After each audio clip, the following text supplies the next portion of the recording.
Hello, everyone. I'm Karl, And I'm Em. and welcome to our podcast discussing all of the latest books. This is Season 2, Episode 2, and we will be discussing The Nightingale by Kristin Hannah. We are so excited to have you guys back this season to listen. We have some updates on this season and our future plans. Stay tuned until the end to hear more about it. And as always, we'll be saving our ratings until the very end.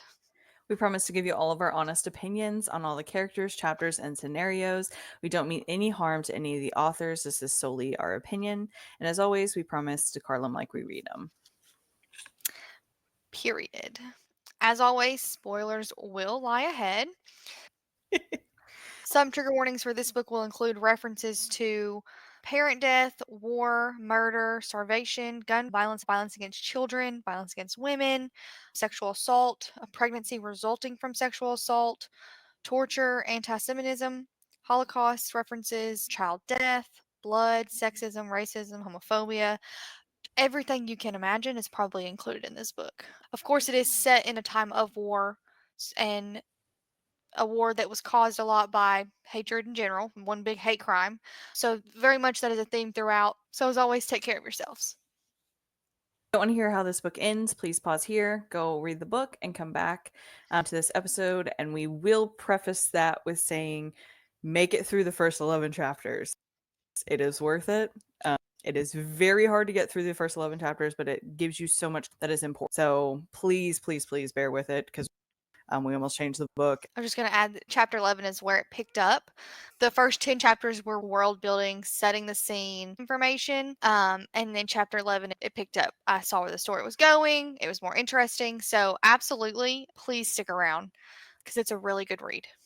And that's saying something because Carly does not like historical fictions. So This is my first, and I was the one that was like, Emily, I don't know if I can get through this. I hit chapter 11 and I was like, just kidding, we're reading it. yeah. All right. So you ready to get started? Let's get into it.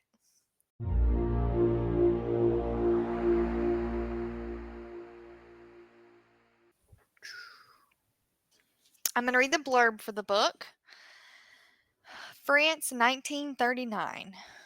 In the quiet village of Carval, Vianne Mariac says goodbye to her husband, Antoine, as he heads for the front. She doesn't believe that the Nazis will invade France, but invade they do, in droves of marching soldiers and caravans of trucks and tanks and planes that fill the skies and drop bombs upon the innocent. When a German captain requisitions Vianne's home, she and her daughter must live with the enemy or lose everything. Without food or money or hope, as danger escalates all around them, she is forced to make one impossible choice after another to keep her family alive. Vianne's sister, Isabelle, is a rebellious 18-year-old searching for purpose with all the reckless passion of youth. While thousands of Parisians march into the unknown terrors of war, she meets Gaetan, a partisan who believes the French can fight the Nazis from within France, and she falls in love, as only the young can do, completely. But when he betrays her, Isabelle joins the resistance and never looks back, risking her life time and time again to save others. With courage, grace, and powerful insight, best-selling author Kristin Hannah captures the epic panorama of World War II and illuminates an intimate part of history seldom seen, the Women's War. The Nightingale tells the stories of two sisters separated by years and experience, by ideals, passion, and circumstance, each embarking on her own dangerous path toward survival, love, and freedom in German occupied, war-torn France. A heartbreakingly beautiful novel that celebrates the resilience of the human spirit and the durability of women. It is a novel for everyone, a novel for a lifetime.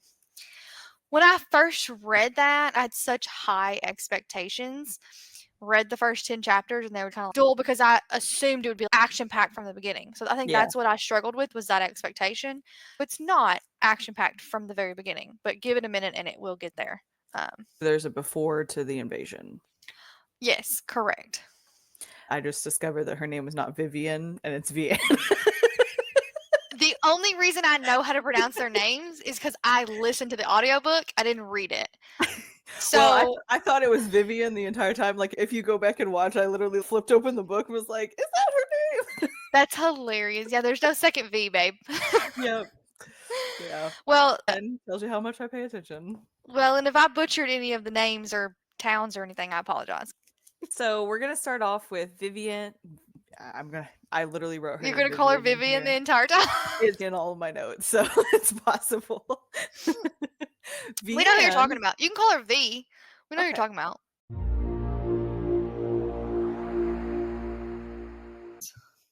Vianne and Isabelle are living their lives in France when Germans and Nazis invade. As Vianne's husband is sent off to war, she's left to fend for herself. Isabelle travels to see the horrors to get to her sister, Vianne. Isabelle decides to join the rebellion, and Vianne is forced to make life work with a German soldier living in her home. I actually wanted to first start off with the first paragraph that's in the book because I do think it was a very powerful and impactful statement. It says, "If I have learned anything in this long life of mine, it is this. In love, we find out who we want to be. In war, we find out who we are. Today's young people want to know everything about everyone. They think talking about a problem will solve it. I come from a quieter generation. We understand the value of forgetting, the lure of reinvention. Lately, though, I find myself thinking about the war, my past, and the people lost." This book is divided into a more current time and then the previous timeline. So the whole time you are getting a perspective of an older woman and her flashbacks, and you're not sure which sister it is the entire book. It's the last two paragraphs or the last two chapters that you actually end up finding out who the sister is. The rest of the book is talking about her story and her sister's story, and you don't know which sister it is, so you're going back and forth. It starts with the older woman being checked into a care facility by her son, Julian. She's up in the attic looking through an old chest of memories from what you believe is her former life or her former sister's life. She talks about her daughter and the chair in the corner, just a lot of memories up in the attic. She tells her son that is all she wants to bring with her. I think she says, make it the last wish of a dying woman or something like that is what she refers to it as. Her son asks what happened. She starts getting these flashbacks of her story. The first story we come across is Vianne. So then we obviously think that it's possibly her that's telling the story. But then in other aspects, we go into Isabelle first. It's kind of the flashback. So it's kind of hard to distinguish which one it is. So we get into Vianne's story, and she's a happily married teacher of a young daughter, and she's married to Anton, and she has been since she was 15 or 16 when she got married to Anton. And he is actually, they're talking about the war and kind of the things happening with German and France and stuff. And she promises her daughter that Anton's fine, that the war's not coming to them. And when she goes downstairs that evening, she discovers that Anton was chosen for duty. And so she has a really hard time with the thoughts of him leaving and possibly going into the unknown. But she keeps almost like this mantra of, oh, the war won't come here. We won't ever see it. He won't ever see it. It'll be fine. She definitely Which, lives in denial, I think, throughout yes, most of this book. That's how she coped. It shifts at one point, but through most of the book, she lives in denial. yes. And so we also get the perspective of Isabelle, her sister, and she's a young girl. I believe she's 18, and she has been apparently living at different boarding schools. Her mother or their mother had passed away, and her father, in Isabelle's perspective, basically pushed her out and kept her away from home. So Isabelle goes into her perspective at a boarding school. She apparently consistently keeps getting kicked out of these boarding schools for acting out. And so at this point, they're like, hey, you're 18, you're trouble. Go ahead and go on home. She arrives back in Paris where her father lives, which apparently he doesn't live too far from the Eiffel Tower, which I found really cool because, I mean, we've both been to Paris. So, like, the little streets that are lining the Eiffel Towers, those old, antique buildings and stuff like that are just gorgeous. So I kept imagining there's specifically one corner where their potential house was. It was really cool to get that perspective as well. No, I totally agree. I'm so glad that I have the context to sort of picture it even more. Mhm. It was really neat. When she gets to Paris, some bombings start happening with the Germans invading. Her dad ends up deciding that she's going to be sent away to live with Vivian, or Vivian ends up getting sent with some neighbors, which didn't seem like very nice people to be sending your daughter off with. But I No. mean, desperate times call for desperate measures, I'm sure. As she gets sent with him, they end up stalling out on the road and she gets separated from them. She ends up deciding, instead of walking along the roads like everybody else is, to start going through the woods, which was probably a smarter decision because of the airplanes and things like that that start happening later. But as she goes across into the woods, she ends up coming across Gayton, who apparently was released from prison. And I guess Ton. Gayton, same thing. Gayton sounds like, I don't know. It sounds weird. I love Well, him. Gaton, whatever. It sounds like a baton whenever you say his name like that. He was released from prison, which they started releasing everybody with the hopes that they would help protect the country. I don't know why they would think a bunch of criminals would, the country put them in jail would do that. But I mean, obviously, I'm sure they probably use the prisons and things like that as like emergency hospitals and stuff as well. So Yeah. obviously, at that time, there was other uses that needed to be done for, I'm sure, a prison. I love the concept though of just like releasing all prisoners Hmm. and just hoping Yeah. that what they'll do is join their side. I Well, and love that apparently he was concept. arrested for being a communist too. So for the fact that he basically was betraying their country in that aspect, they would all of a sudden think that he would Yeah. It just support the country doesn't and make defend sense to them. me. I would like to look into it and see if that really did occur, and if it did occur, how successful it was or may have not been. Do we even know? It's just fascinating, almost like a social experiment that I would like I to know more about. vaguely remember hearing that in school about how they had released people from prisons, but I don't remember it being this early in the war, in Gotcha. my opinion. If I remember correctly, don't quote me wrong because I didn't do great in social studies. So, but Well, and this wasn't like, I feel like we get taught more the wars that actually happened on our land as opposed to the ones that happened away from home. yes. I don't feel like I know it. The main thing that I recall was just the brutality and the way that the Jews were treated. Like, that's what I Hmm. recall from this war. Yeah. This was an interesting perspective to see the people in France and what they might have endured through this time, especially women. I'm all about reading a woman's story anyway, so this was really cool for me. Yeah, I think one of the memories I have going to DC was going to the Anne Frank house that's there. And then my mom and I actually really wanted to go to the Jewish Memorial when we were there, but we weren't able to go. My mom was very fascinated with the history and stuff with World War II. So it was very interesting to kind of get that insider perspective. And I really wish, Mom, if you're listening, you would finish reading this book because I really think you would like it. I went to Amsterdam last year, and it was on our list to go to the Anne Frank house in Amsterdam, and unfortunately, we didn't get to. But that would have been really cool to have that context while reading this. I own her diary, but I haven't read it.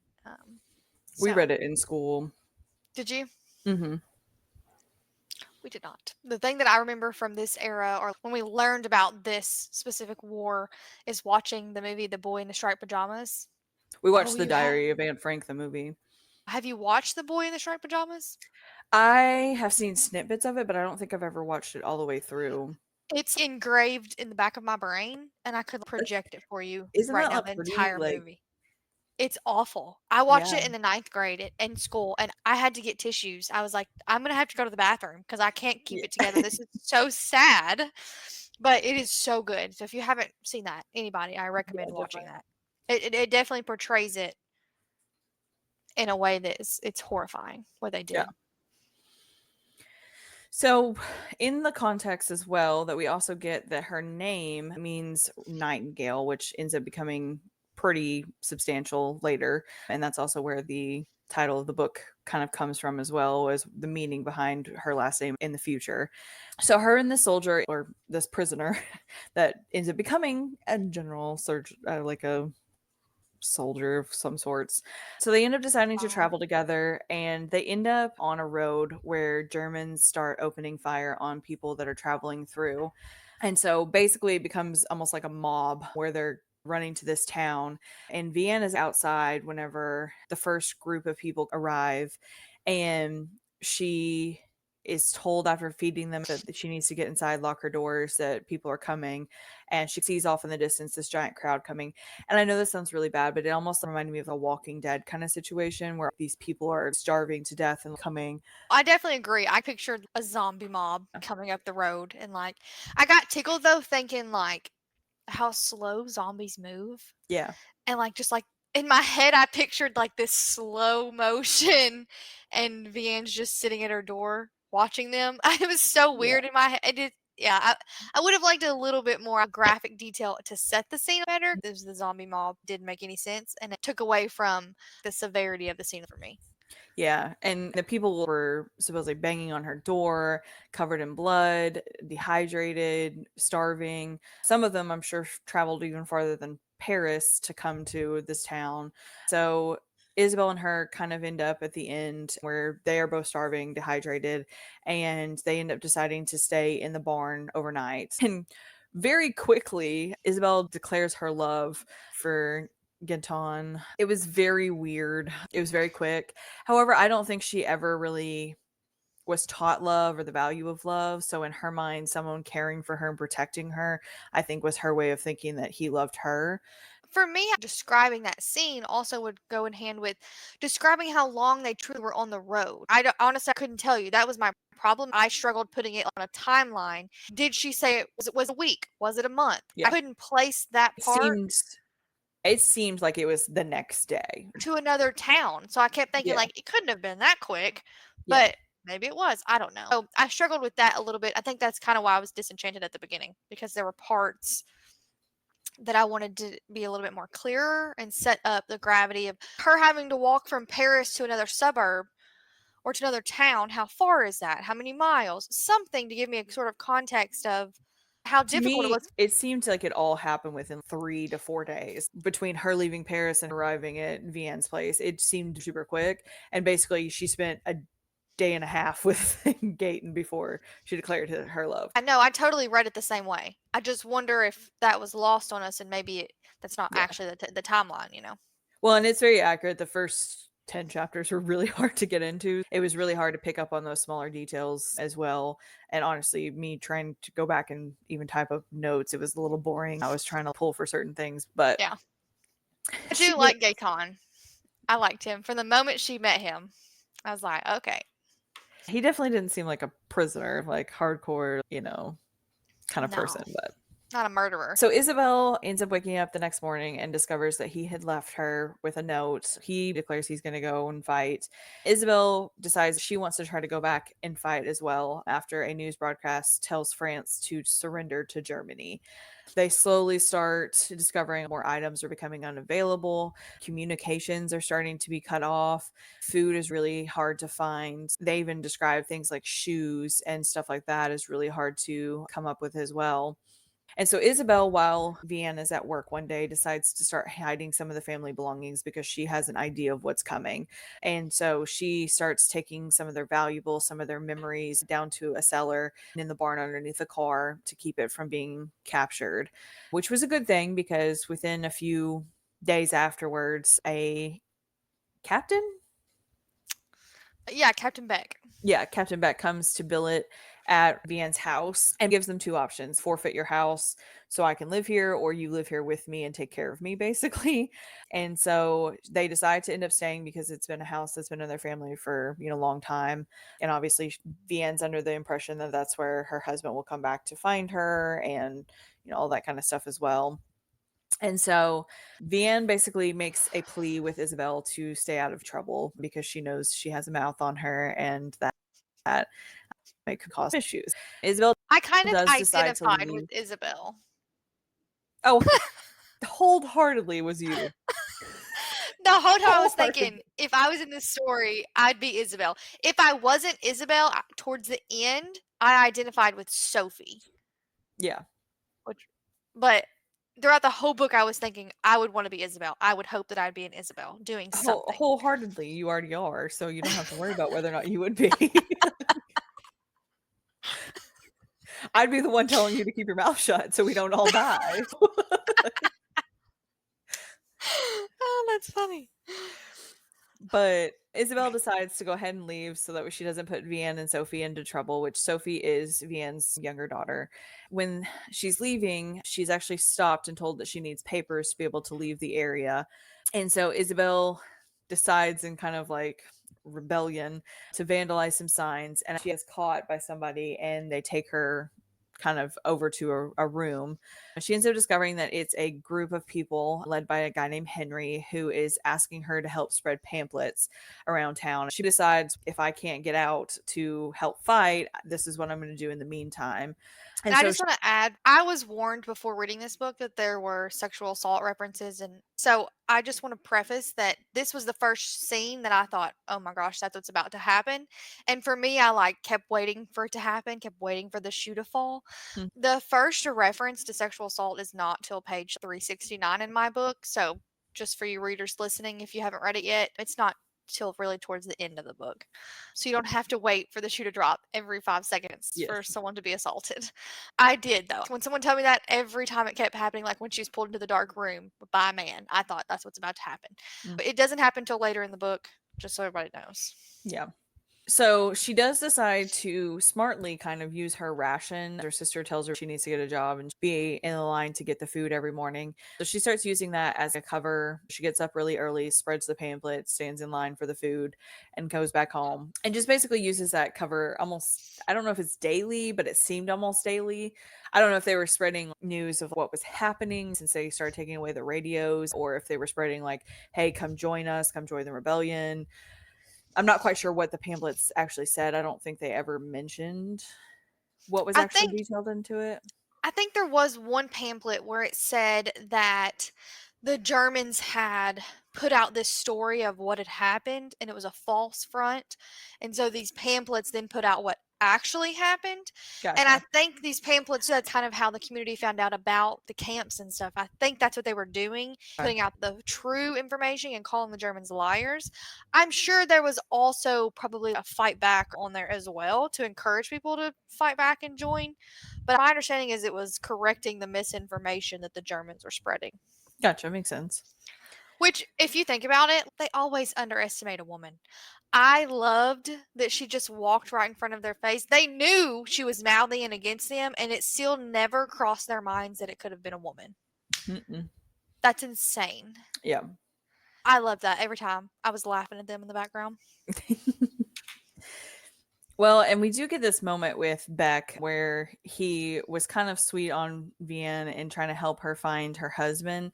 And she ends up learning that he had been captured and he was a prisoner of war. However, they were allowing him to basically receive letters and packages and things like that, which I found a little weird, knowing what they were doing to the Jews at the same time. It was odd to me that they were taking prisoners of war and allowing their families to exchange conversations with them. Okay, let me Um, ask, do you think or wait, at the does he acknowledge at the end that he got her care packages? he talks about how the letters were what kept him going and hearing from her. Okay, I thought he did. But for me, when I was reading it, I was convinced that Captain Beck was lying. He was letting her do this so that she felt like she owed him. It until I read one of the letters and she talks about how something in that letter he would have only known. That was the part that I was convinced that was possibly not the case, but I think it was the second letter. The first one that she got back, I did kind of think it was him for a minute. Yeah, I don't know. I was stuck on that. Like, is he really getting them? If he is getting them, are they being used to manipulate, torture? You know, these things. That's what I kept thinking about. Or is he doing it so that she's thankful and owes him? You know what I mean? Yeah. Trust him. And like, we're building that false. I just kept thinking, you're an idiot. Stop doing it, Vianne. It was astonishing to me. I agreed that they would take these literal soldiers, prisoners of war, and they treated them better than they treated innocent children simply because of their heritage. Yep. I was mad. Most of this book, I was angry and mad, and I wanted to hurt someone that belonged to the Nazis. I kept thinking of that Marvel scene where they talk about going back in time and just Yeah. baby Thanos. Yeah. That's what kept coming to my mind. And I think it's even referenced in it might be early on in either one of the Avengers movies or maybe it's Captain America's movie. They're talking about Hitler and about what if we could have gone back in time or something. And that's all I kept thinking about, how mad I was. The emotional side and like the devastation did not hit me until later. The Yeah. sadness, I was in anger for most of this book. Later, it hit me. It hit me like the last 100 pages. I was just sobbing. But right here in this moment, I just was so angry. Like that they just felt so entitled. I think that was the part we kind of talked about previously where the way the book was written, it was hard for me to be mad at Captain Beck because he just seemed like he was forced into that role where you immediately were angry with him. And so I think it was a little harsh, but I also kind of read it with the knowing of almost like a foreshadowing that was hinted that Beck was so nice, but then what could happen if he dies would be so much worse, and what ends up happening was so much worse.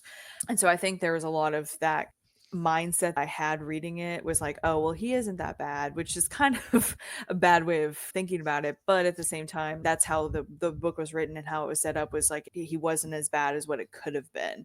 And so things like getting her husband the care packages and the letters and finding out where he is and all that kind of stuff made me kind of soft on a little bit. And I was like, in the back of my mind, I was like, but he's a German soldier. You can't be soft on him. But I was like, he could be worse. So let's be soft on him. It was very hard to internally process that while reading it because she set him up as such a sweet character where Yes, you up front are not very trusting of anybody. And so it was really hard for that's you fair. to be soft on him whatsoever. But listen, I think that right there is you read it as Vianne and I read it as Isabel. Yeah. That's a perfect example, I think, because for Yeah. me, for the get go, why are you being nice? Yeah. Why are you complicit though? You want to say you're a good guy, but you're complicit in all these awful things. So to me, you can't be a good guy. Like that's how I read it. And you read it as it could be so much worse. And I don't disagree that it could be so much worse.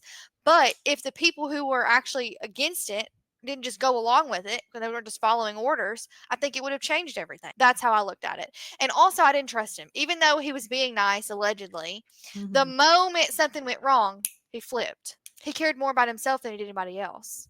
And I believe that the entire time. And the fact that he believes his wife and child may not be subjected to the same things simply because he goes along with the orders is BS to me. I don't believe that. He may Yeah. believe that, but I think that's an ignorant belief. I think that's naive. But I It's think not so many realistic. If people everybody's starving, then your family's also starving.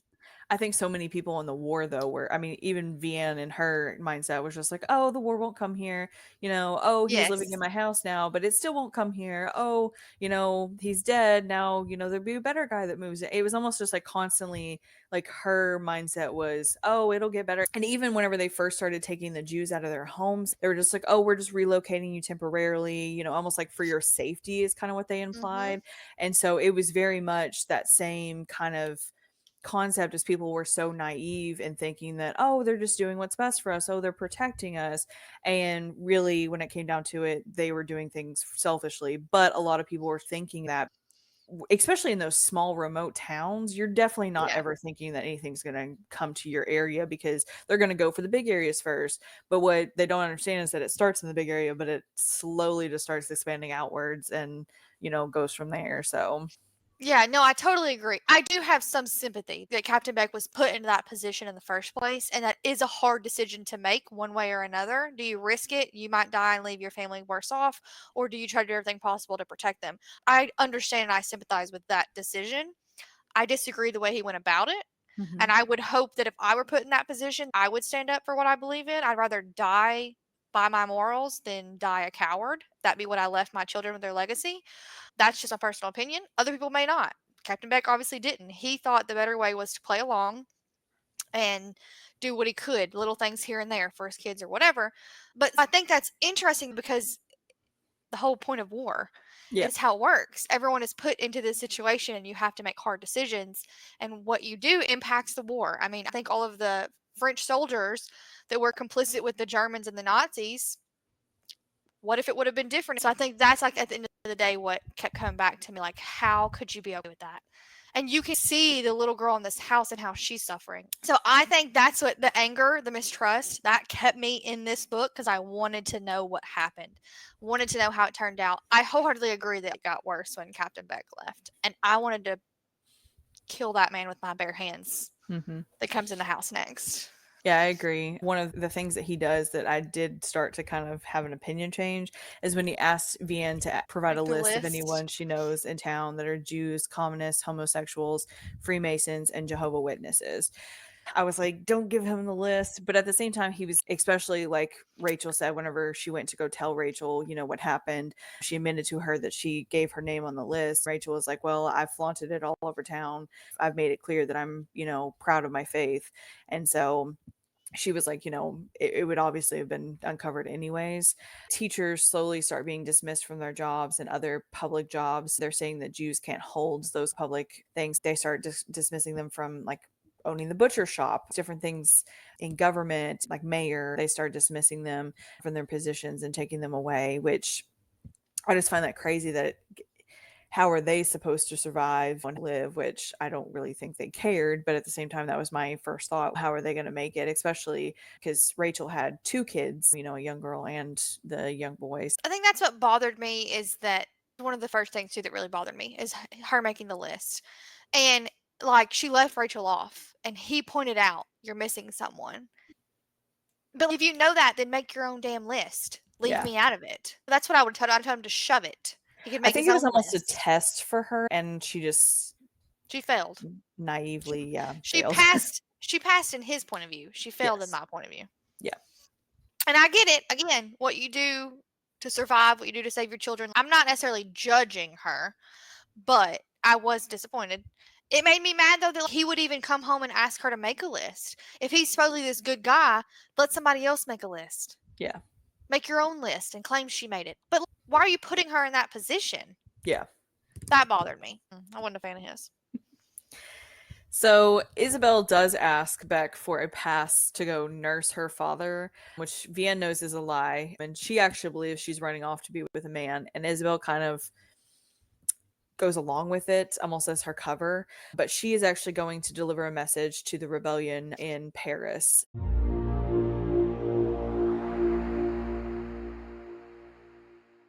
Isabel travels to Paris to help the cause, and Vianne is fired for speaking up.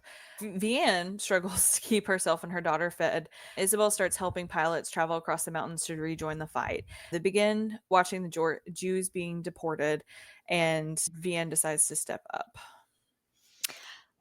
I think that was the part that really got me. Once they started rounding up the people of Jewish heritage and putting them on a train, and you watch them shoot a woman while she's holding a baby, and you know Yeah. what they're saying is a lie. Like at this point, we know there's Mhm. camps.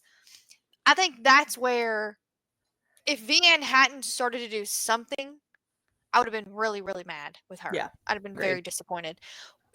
This is the first scene that made me sad and made me cry. The scene with Sarah. Yeah. And So how do you come back from that? Like, how do you see that and not? I don't know. I have no idea. How do you watch a kid get shot and not do something about it? So we pan to an older woman who ends up with an invitation to a banquet to celebrate heroes of the war.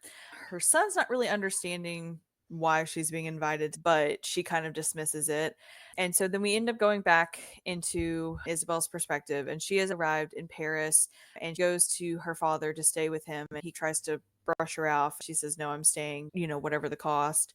And at the same time, Vianne is also getting replies from her husband of the letters that she had wrote to him. And so she's very overjoyed and excited that he's okay, that he's still alive, like reassures her a little bit that everything's going to be okay, everything's going to work out in the end, kind of like that positive attitude. But at the same time, Isabel meets the resistance and agrees to join. She's told she needs false papers to be able to do so. So she chooses a different name. Well, she doesn't really choose a different name. I think it gets chosen for her, but she ends up getting a different name of Juliet. How the last name is pronounced? Germaine. Juliet Gervais? Oh, auto check then. What did you say? Germaine? No, it's spelled Gervaise. Oh, okay. I guess auto corrected it. Germaine? I wrote it on That's the iPad. hilarious. Probably auto corrected. Jermaine? That's funny. That's hilarious. I spelled it and everything. Yeah, you did. It's Gervais, I believe is how it's pronounced. So Vianne is at the school and she starts watching teachers get dismissed. And a lot of them aren't from Jewish heritage. So she starts asking questions. And the soldier kind of stands up to her and was like, well, you're dismissed as well. So she starts struggling to get food for the family. However, Captain Beck does assist a little bit in getting her some food to be able to feed. Because obviously, I think he was using her rations to eat, anyways, is my kind of understanding of it. He was Here's the like eating crazy her thing. rations. The day she goes to the office and he has all that food in his office, I would have been so mad. Yeah. My child's starving and you've got buckets of food in this Yeah. room. Yeah, I'd have been mad. So, in Isabel's perspective, she's leaving the bookshop one night that she decides to reopen as kind of like a cover, which I find that weird that they talk about it in one scene and then never talk about it again. I do feel like that was a really good cover for like sharing Absolutely. the secrets and stuff like that could have been used more in the story. However, it wasn't significant tremendously. To me, it either needed to not be mentioned or mentioned more. The reason it became no longer relevant is because she left. They could have said what happened to it. You know what I mean? Yeah. To me, it 'Cause would have made more sense if they just said Paris was bombed and the store got destroyed, and so she decided to leave Paris. of You like made it something that relevant. wrapped it up too, I Yeah. agree. Because to me, then my brain was thinking like, did the Nazis that came in there so often like not get suspicious that she just Mhm. up and vanished? Yeah. You know? But then maybe everybody just up and vanished all the time because it was war. Like I agree, I would have liked more context on how it ended. And as she's leaving, she comes across a downed French airman. She decides to help him hide behind her armoire in her room. I think he's British. Once she brings him over to the resistance, she decides to help move more pilots across the mountains. She ends up finding out that Gaton is actually working for her resistance as well. He was actually the one that recommended her to join, which I Did it found not? kind of sweet. Okay, you found it sweet. It Yeah. pissed me off that Really? he knew she joined and did not go talk to her. And she Well, caught yes, I them didn't in like that that secret part. meeting. That made me so mad. Yeah, I didn't like that, but I did think it was sweet that he had confidence enough for her to join. But I do think he did try to protect her so much with falling in love because he knew kind of how naive she was to it. And so he was trying to protect her. Because I do think if she fell in love with him truly, I think it would have motivated her more to join the resistance as he was. And so I think he was trying to protect her and keep her kind of at home.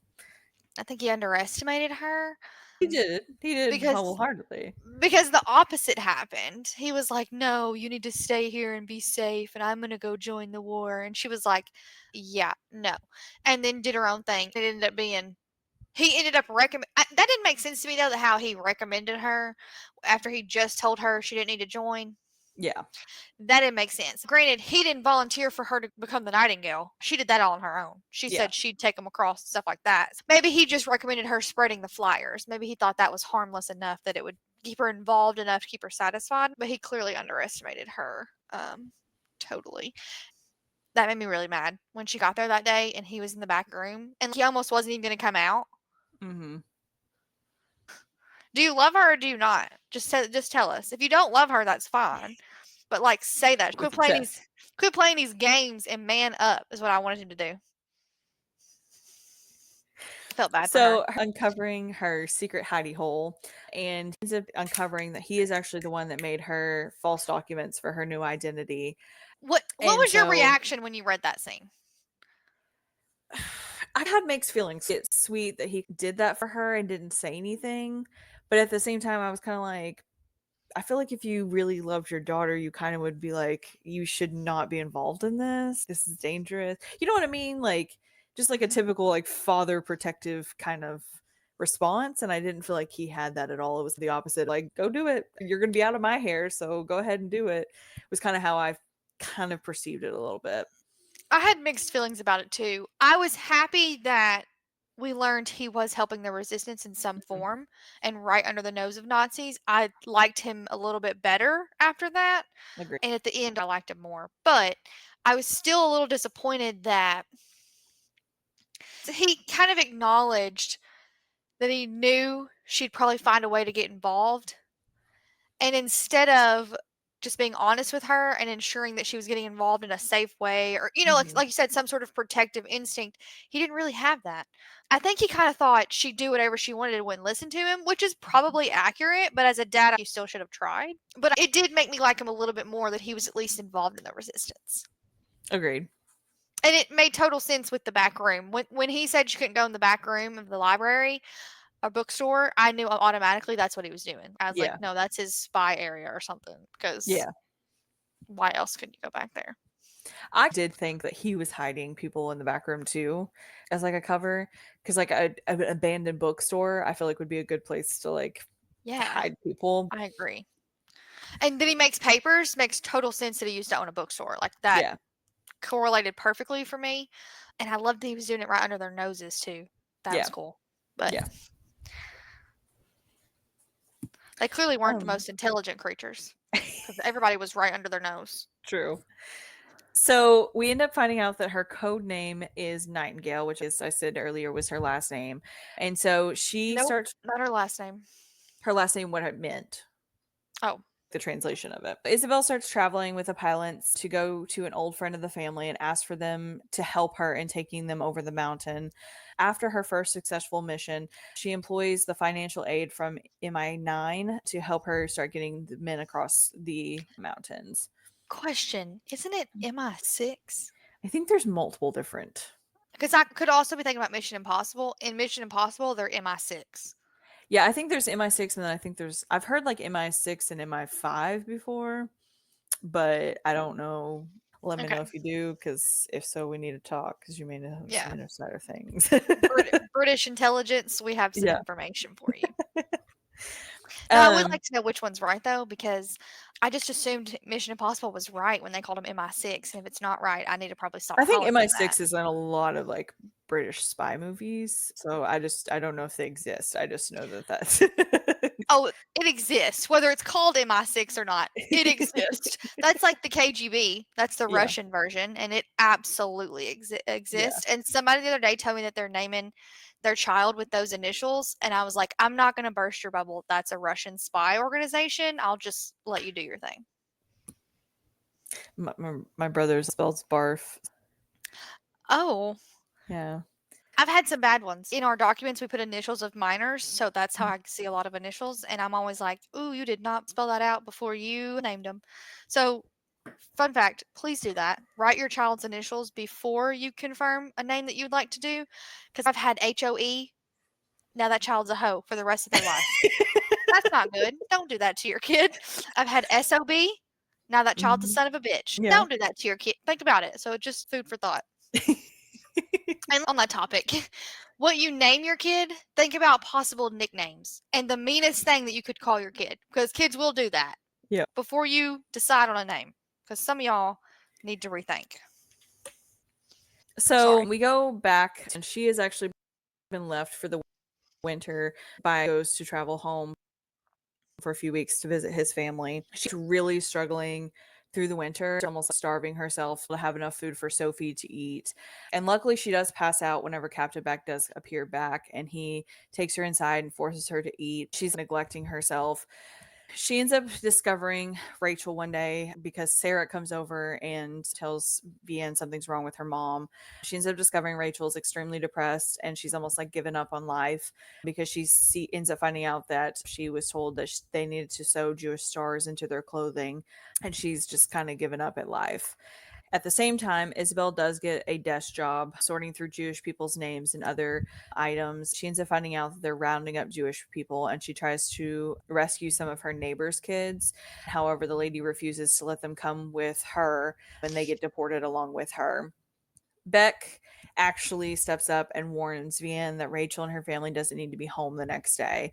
And so she does try to take Rachel's family to a checkpoint, and Germans open fire. His daughter Sarah ends up getting killed, and Vianne is forced to bury her best friend's daughter for her. And so it is an extremely sad moment. That was one part where I did cry because I was just like, man, that would just be terrible.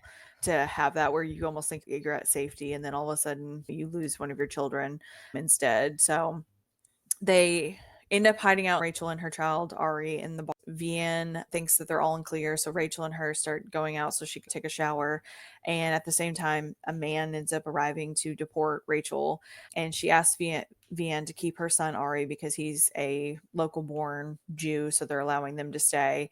So she follows Rachel to the station, and she ends up coming across Captain Beck, who is whipping people as they're loaded onto trains. She kind of, yeah, Did you ever think that Captain Beck might have lied about the timeline? not really, because I thought that was brave of him to do so, knowing, like, because here is my thought process. Because if she did successfully get away, great, she got through the state free. But if she didn't, and she kept her hidden, he was going to have to figure out some kind of way to keep covering that up. So I feel like that was a risk on his part. But I don't feel like it was going to be malicious, then he would have had no reason to say anything at all. So you don't think it was a coincidence that night they decided to open fire on the people, and then the actual guy coming to the house to seize her happened to be perfect timing for when they thought they were safe and she got out? The open fire thing didn't throw anything because they did that multiple times previously that we've read about. So that part I didn't think any correlation. I did think it was really weird timing though whenever the guy showed up. However, there was no way for him to know that her and Rachel were exactly walking out of the barn at that moment, to come across, you know what I mean? Like it didn't indicate Beck was there watching them or anything like that. So I don't feel like that was the case. It could just be a coincidence. It did make me more suspicious of Beck, though. It made me concerned that maybe he was playing her more than we knew.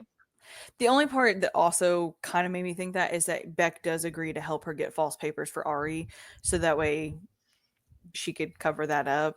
If he hadn't done that, I probably would have been a little bit more suspicious, but since he did basically risk his life and job with covering up for Rachel and trying to keep her safe, and then on top of it also covering up Ari and keeping him under wraps, he did it all the way to the end. That kind of made me sway a different way. I thought it was strange, though, because he knew what she had wanted to name her son that died. Or maybe she did name the son and then he died.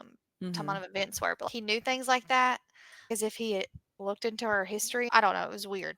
I kind of thought, well, at the time, Ari wasn't the target. He is a child. So I wondered if maybe he felt remorse for what happened and that's why he helped with Ari or something, you know? It made me a little suspicious. It definitely made me really upset when Sarah got shot and then Vianne had to bury her and then had to watch Rachel be hoarded onto the train. That was when we really took a turn towards sadness for me. I mean, I was still angry, but it was like I honestly felt like Vianne, just so exhausted. And like, where do you go from here? Do you know what I mean? I don't know. I think my hardest part of comprehension, I guess you can say, of this book, other than the first 10 chapters, was for the fact that it was so quick for everything to go through emotionally. So, I mean, she was emotional about her husband being captive, but she really couldn't focus on that because she was starving. She couldn't really focus on starving because Sarah got shot. Then she lost her job too. And then she couldn't really focus on Sarah being shot because her best friend was being deported. And then she couldn't really focus on that because she had to now watch her best friend's son and keep him safe and make sure that everybody knew the story. And then on top of it, she's having this soldier that's supposed to be mean, be nice to her. It was just like so much of no time to process whatsoever.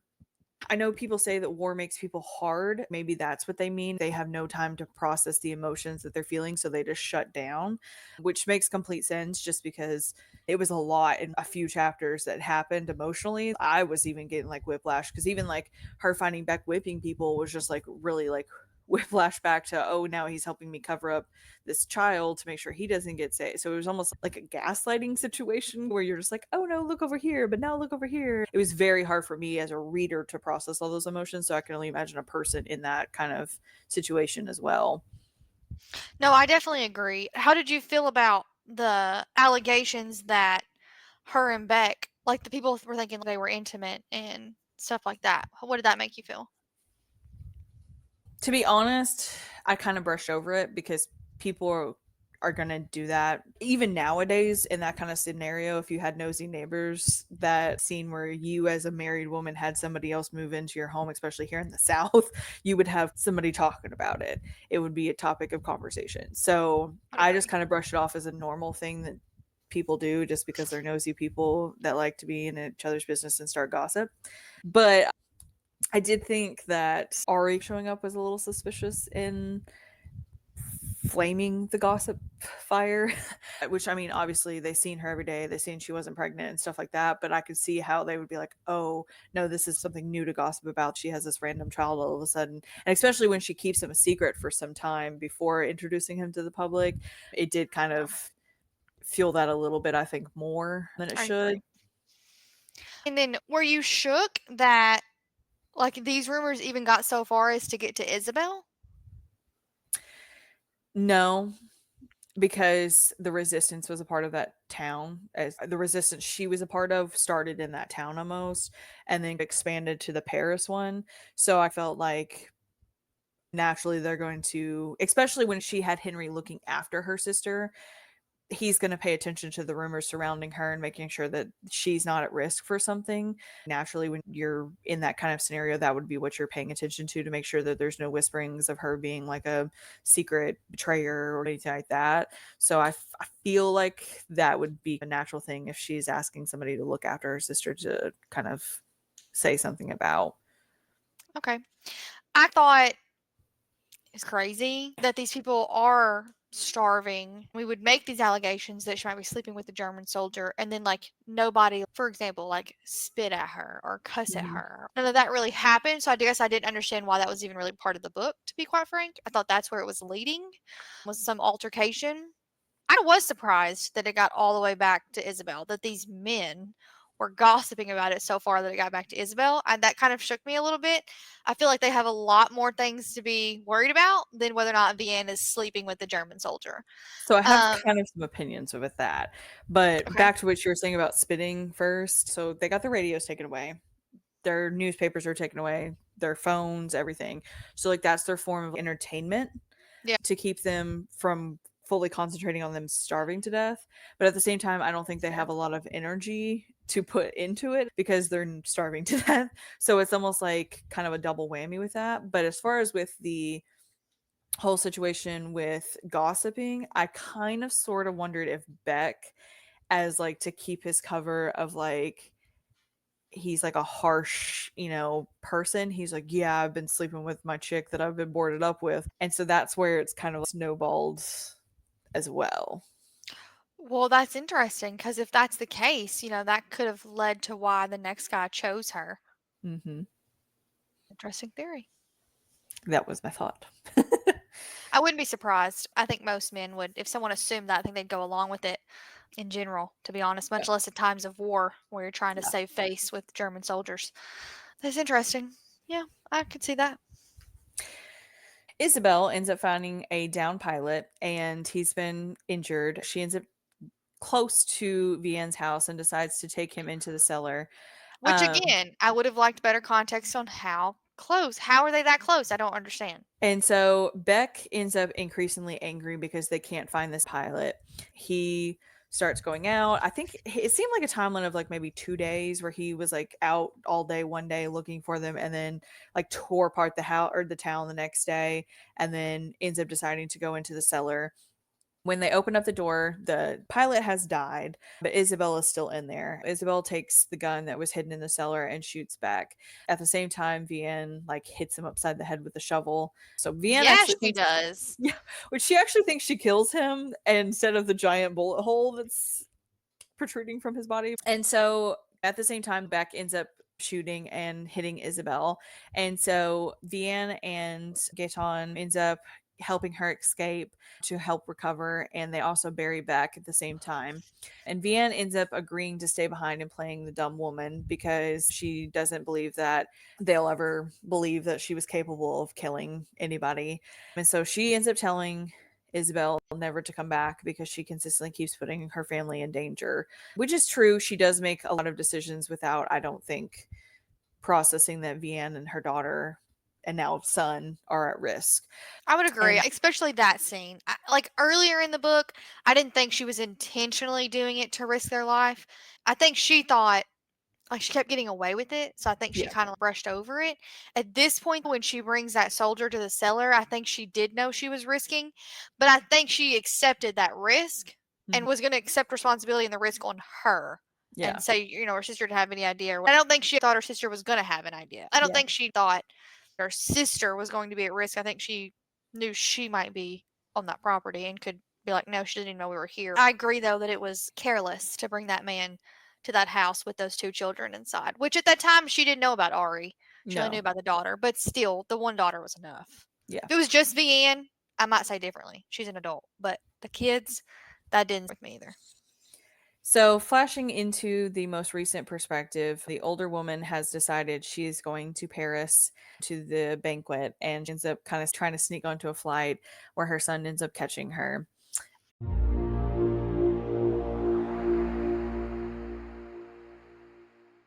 Vianne joins the cause in helping children find refuge under the watchful eye of an evil German now living in her home since Beck was killed. Isabel is captured as the Nightingale, and they don't know she's the Nightingale, though. And her father goes to sacrifice himself to save her. Isabel is sent to a concentration camp where she hopes she survives. Again, dumb. This woman is withstanding torture that some of your men probably couldn't do in 30 seconds. And you're going to tell me you never even had a second thought as to, hey, she might be the Nightingale. Mm-hmm. Idiots. So, Vianne is dragged in for questioning, and von Richter, I believe is how the guy's name is pronounced. I'm not going to try to pronounce whatever his title is because there is no way I'm going to get that Let's one see. right. It's spelled Sturmbannfuhrer. Mm-hmm. Fuhrer, I think, is the last part because that's what they called Hitler, I believe. Fuhrer. Essentially, he is like, so Captain Beck was a captain, and he is even higher than him. Probably like a sergeant or something. I think so. That's my understanding. But he was definitely higher up than Beck, and Beck was already a captain. She ends up being fondled by him The during the first meet. questioning. Yeah. Um, and he ends up saying, it's unfortunate that Captain Beck has gone missing, but now I'm going to be moving into your home in his place. And so at the same time, Isabella is recovering with Gaetan, and she ends up confessing her love for him again. She realizes that he has not said it back.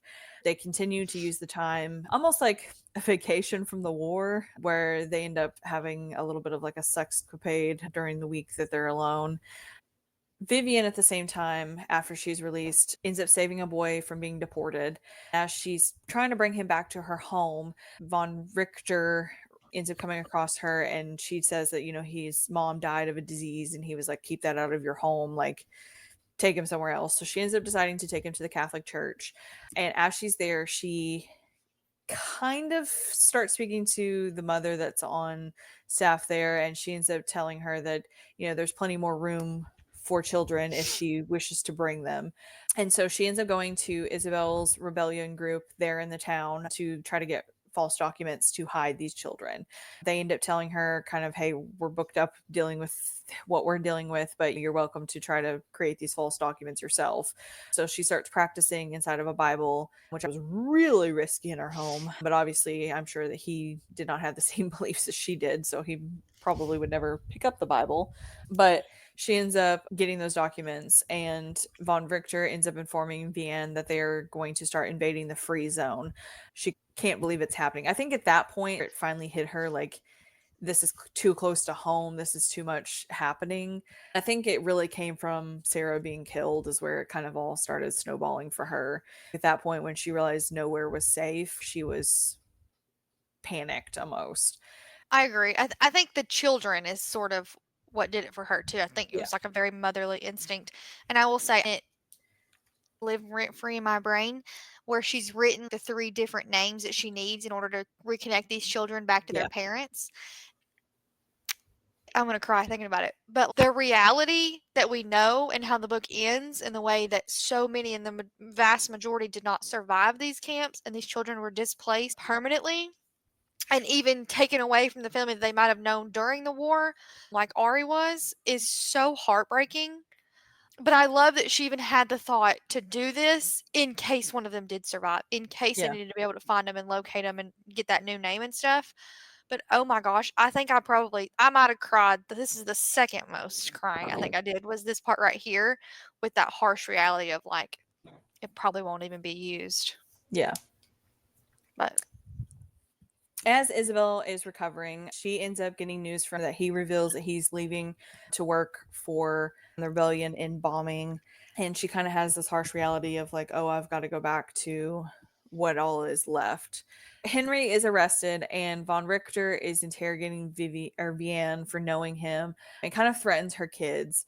And kind of just extra trigger warning, this scene does have where he does end up raping her. And so she kind of gets that almost every day until the end of the war. Isabel is doing runs to keep these men passing over the mountains, and as she stops at her family friend's home is whenever they are arrested and captured. However, I do want to point out that dude that was always there, I do find it very suspicious that he was outside and they made a comment that he was outside, like getting everything prepared, and the next thing you know, them like all these soldiers arrive. it did I seem did shady.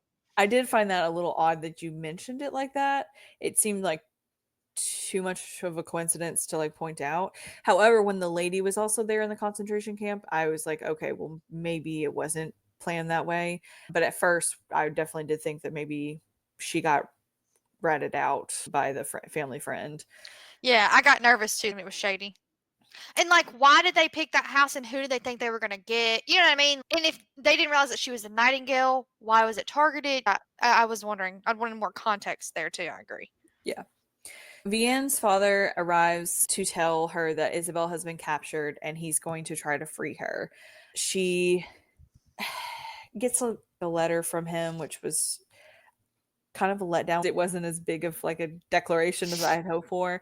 She ends up like basically telling him to be safe and asked him to not go, but he does end up so anyways.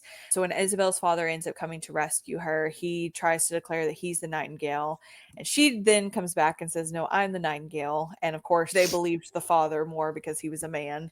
And so he ends up being taken outside and killed by a firing squad and This then left. old crippled man. Yeah, and then left in like a fountain, like on display almost, which was even worse. So Isabel is end up being transported to a concentration camp for being a war criminal. Back home, Vianne has kind of learned of all this news, and at the same time, she's still being raped by the German, and she ends up finding out that she is pregnant with his child.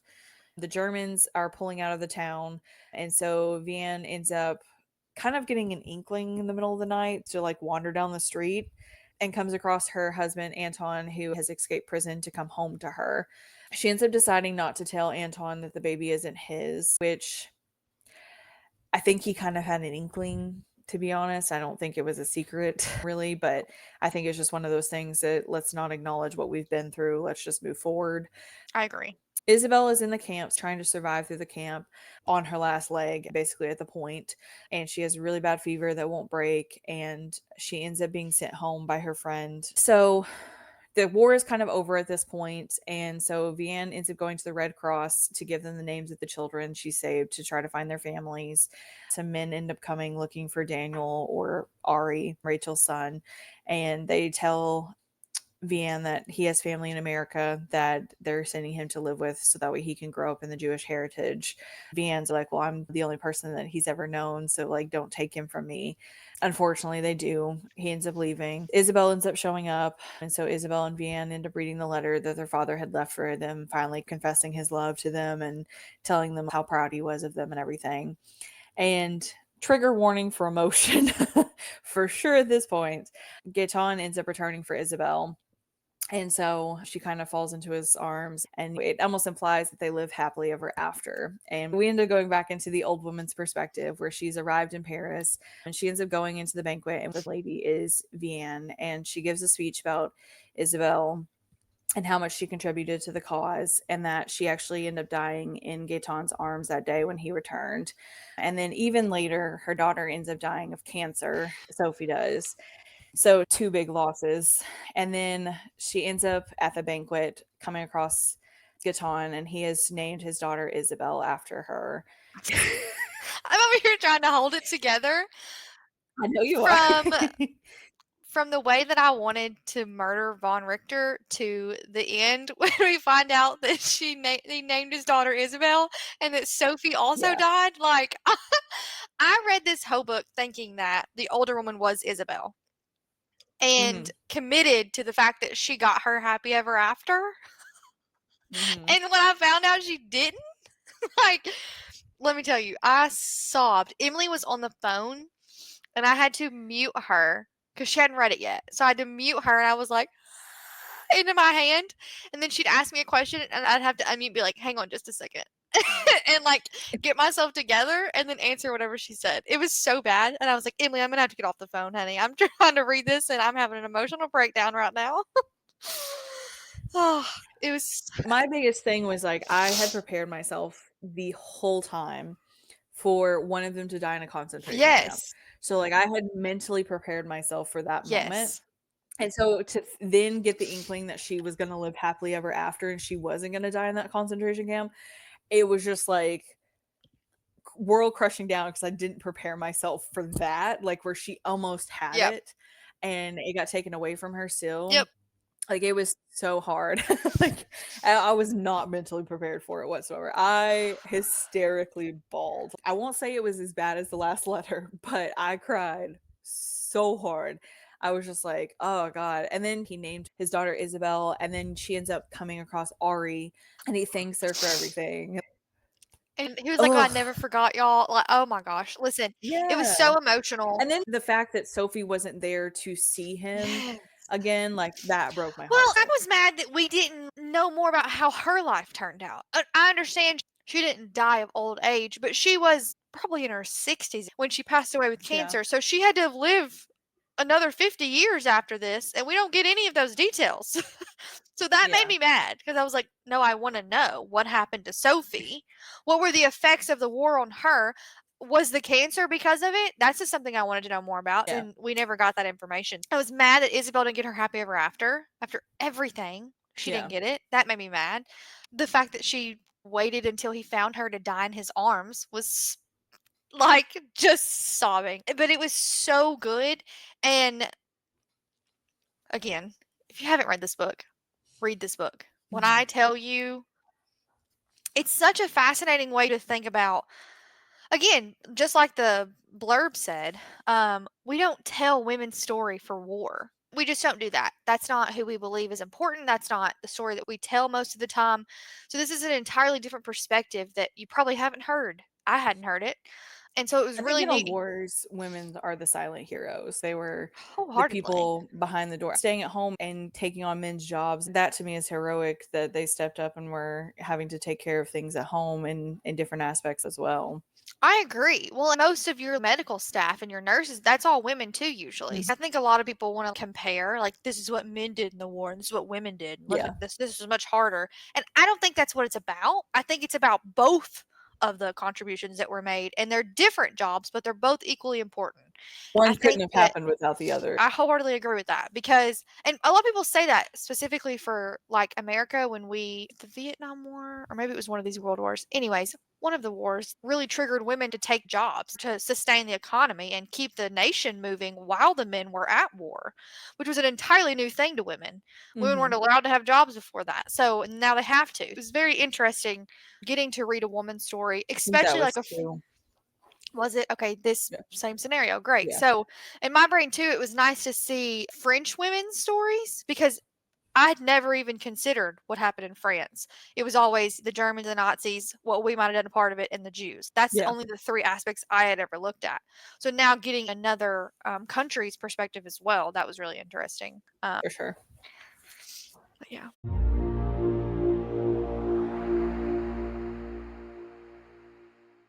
So what is your final thoughts and ratings? Okay. Y'all know I normally wait until now to decide what number I'm going to rate it, like a little psychopath, because I don't really rate books. That's not like how my brain works for them. But let me tell you this, as soon as I finished this book, I told Emily, it is a 5-star read. I think everybody needs to read it. And just like the blurb said that it's a novel for everyone, a novel for a lifetime, I wholeheartedly agree with that.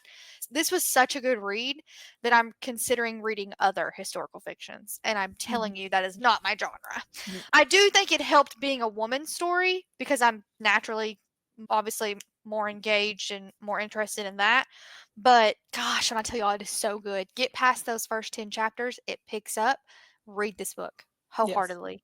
This has probably been, and this is crazy, this has probably been my favorite read that we've read for the podcast. Wow. It was that good. And I'm picky.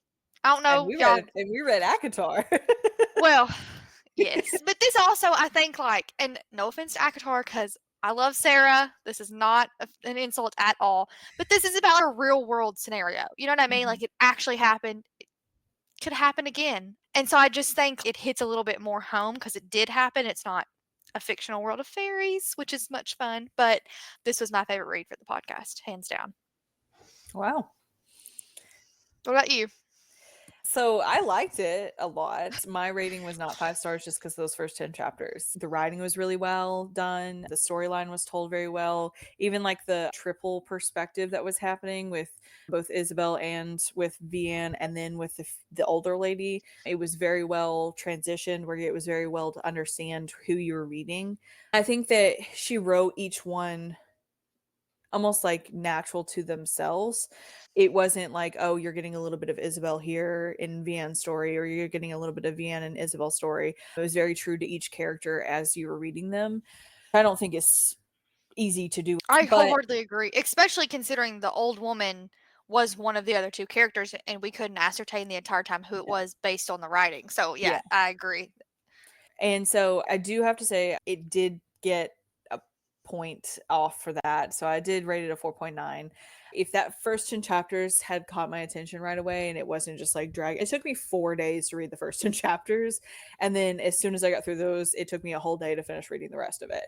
So it was very quick read once it picked up, but it was so drawn on. I know there's been 3 or 4 people that I know once we announced the book said that they had DNF'd it, and I was like, "No, just keep reading it. It's worth it." I do know it is kind of hard not to because we almost did it, but it was so worth it. Like it to me was one of the top ones that we've read so far for the podcast for sure. It wasn't the top one for me, but it was definitely up there.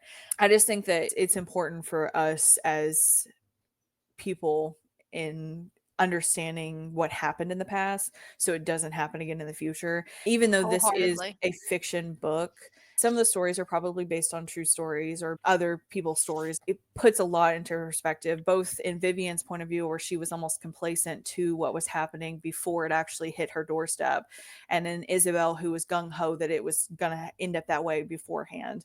It almost gave you that perspective of what the world could look like and how horrid the different things and people can be if you give them that opportunity to be so. So I think it's very important to educate yourself, even if it's in a fictional concept of what could be and what could have happened differently and things like that. Life. No, I wholeheartedly agree. And I think that's part of why it made it such a good read for me, too, because it is so real. And honestly, it probably barely even touches on what women experienced in this era. But I did appreciate getting two different perspectives, too, like Isabel's story and Vianne's story, and the different ways that women might have impacted the war and experienced the war. Portrayed in different ways. Yes, and the different horrors that they faced, but still the repercussions that then came from those horrors. Yeah, I totally love that. It was just so good. Get past the first 10 chapters, and I'm telling you, you will not regret it. It Mm-mm. and I don't think the first 10 chapters were per se bad. I think I went in with a different assumption. I think I was Mhm. like thinking it was going to be like action packed from the beginning. And so when it was kind of slow building up in those first 10 chapters, I got kind of bored because I kept waiting for the war. Like that's what in the back of my Yeah. mind, I'm just thinking war and action. I think that The is what, thrill. yes, the adrenaline rush, the Yes. concern. I thought I would just be immediately immersed in that world, which, like you said earlier, there were instances before the war. We have to understand the Yep. context before the war. So it makes sense to have 10 chapters that lead us up to it. But in my brain, I was just ready to dive right in. If you have not read this book, you absolutely should. I was trying to look it up, but I can't remember the woman's name. I do believe it is loosely based off of a real woman's story. It is historical fiction, but it's really not. It's only fiction because these people didn't actually exist. But what happened, what they experienced, that's probably a touch of what happened and what they experienced. So I highly encourage everyone to read this, all ages and all genders, races, everything. I think this would benefit everybody to read. Agreed. So, if you liked this episode or any of our other episodes, please subscribe to get access to bloopers, extra content, and more on Apple Podcasts, Spotify, Patreon, YouTube, and just about every other platform that you can listen to podcasts on. So you can also send us book suggestions, comments, or general inquiries to our email at likewereadthem at Karl with a K, mpodcast.com. Our new release schedule, just a reminder, will be on the 1st, 3rd, and 5th, if there is one Friday of each month. We will also be including random bonus episodes on Patreon under subscription-based content only. And these bonus episodes will include arcs, games, theories, additional books, marvels, movies, and more. We hope to bring you this extra content on Facebook, Instagram, and TikTok as well. However, it'll just be snippets here and there of those kind of content. So you will also now start getting early access to our book in the end of our episodes. So if you tune into the end of each one of them, you'll find out a few days before everybody else when we make our official announcements on social media. Our next book is The Silent Patient by Alex McKaylee. Ladies. Sorry, Alex, we just butchered your name, but Yes, sorry. it's on the screen if you'd like to look it up or on our post. And this episode will actually be released on October 4th to kick off our October month. I'm going to read the little excerpt from the back. Alicia Berenson's life is seemingly perfect until one night when her husband Gabriel returns home late from work and Alicia shoots him 5 times in the face and then never speaks another word. Alicia's refusal to talk or give any kind of explanation turns a domestic tragedy into a mystery that captures the public imagination.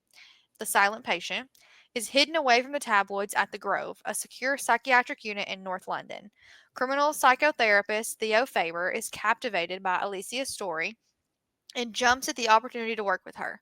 His determination to get her to talk and unravel the mystery of why she shot her husband will take him down a path more unexpected and more terrifying than he ever imagined. So, you absolutely should tune in to hear this story. Please read this book, it's a good one as well. We do appreciate you turning into this episode and lasting this long to hear our thoughts.